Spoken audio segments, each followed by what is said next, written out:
Yes, I'm not hoping it's the last press I buy, because I thought this might be, but who knows, maybe we end up with 2 somewhere down the road.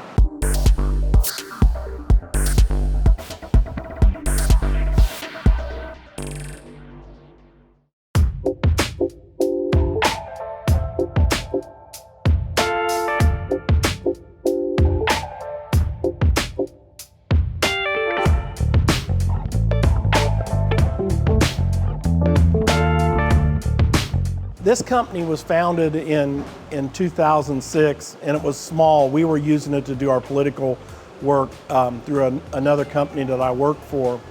And in 2014, the other printing company and the mailing company went bankrupt, and I bought the assets of the mailing company, and then we started evolving into a printer. We did digital printing, we brokered.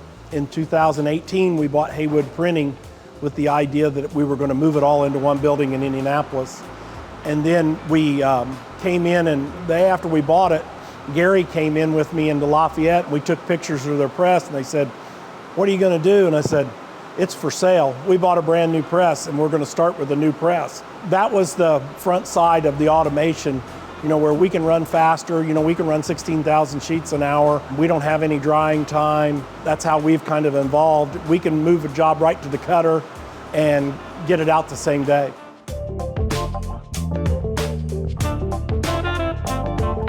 No, I was looking for a used press. I might have bought a conventional press, but Gary, I had never met him. I did not know of Graphco, and he showed it up at our building, and I thought it was a conspiracy that he was tracking me or something. And we went into talks, and I think within about a month and a half, we'd bought a brand new press.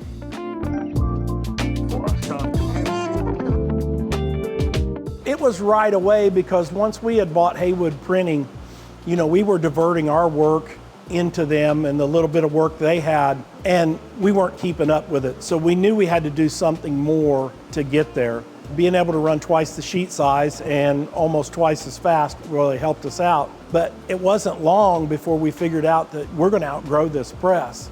And we started looking at buying a perfector so we can double our workload. Over the last summer, we went to Chicago to several companies that had this equipment, because I wanted to see it, touch it, talk to people that actually were doing it. Well, I think we're going to be able to produce a cheaper version of what we're doing now and put more volume in our company.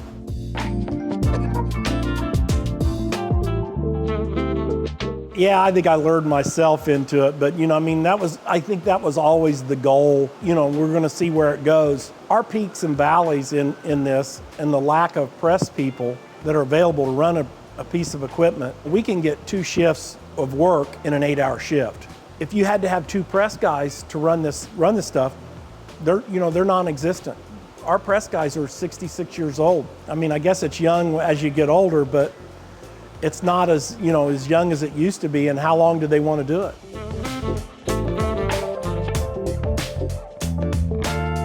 We've worked at it very hard. We've used some temps, we've trained some people, but we've brought in some younger people and are trying to train people because they just don't exist anymore. We've helped do that through automation, newer equipment, kind of doing it in a different way. I think the guy that is still trying to run his 1990s equipment is struggling harder with employees because they're harder to train.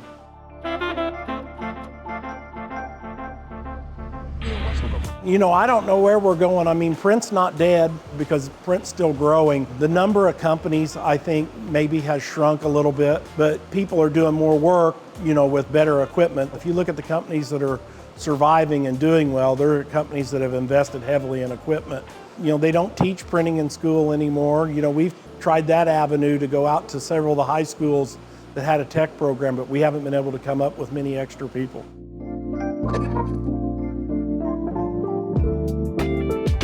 We were considering it, and a lot of people still talk about it. There's a couple products out there that are on the market, but when they come in there and try to say, well, can you run 1.2 million postcards?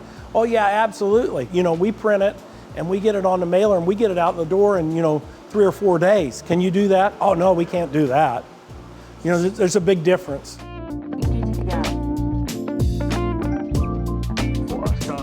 Right, we can do it offline. So we're spraying addresses on a Kirk Rudy inkjet, 35,000 an hour. We've got 3 machines. We looked at putting a 4th machine in, but we're worried about being able to staff it. So we're running longer hours. We're working our people some overtime, giving them an opportunity to make more money.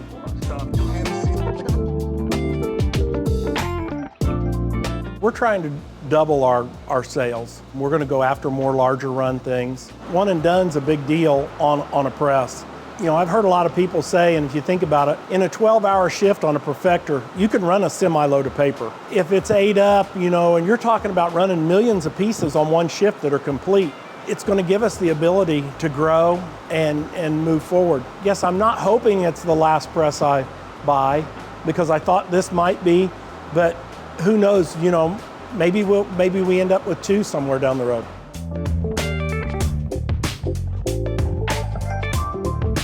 Well, yeah, we can tell somebody, hey, we can take your contract. We're in Veritiv's VPAS program. And as long as we know what your needs are and how it's going to hit, we'll have the paper on the floor, because we can order, and we're ordering semi-load quantities. It can be a mixed semi, or it can be as simple as, we buy a lot of semi-loads of cardstock because we do a lot of postcard printing.